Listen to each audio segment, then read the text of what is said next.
The conflict involving the United States, Israel, and Iran has entered a dangerous new phase, with the U.S. initiating a naval blockade targeting Iranian ports after the collapse of peace talks. This move is aimed at cutting off Iran's oil exports, around 2 million barrels per day, thereby weakening its economy and pressuring it over its nuclear program. Iran, however, has strongly condemned the blockade as an act of piracy and warned of retaliation, raising fears of direct military confrontation in the Gulf region.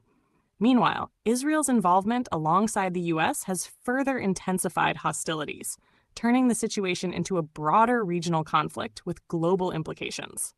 At the center of this crisis is the Strait of Hormuz, one of the world's most critical energy choke points, through which roughly 20% of global oil and gas supplies pass.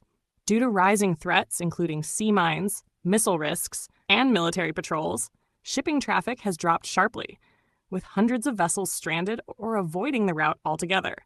Although some tankers from countries like China, India, and Gulf states are still managing limited transit through diplomatic coordination, overall flow remains severely disrupted.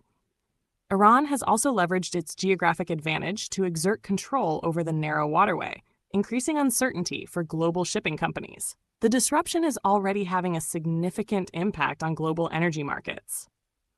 Oil prices have surged amid fears of prolonged supply shortages, with analysts warning of further spikes if the blockade tightens or if Iran fully restricts passage through the strait.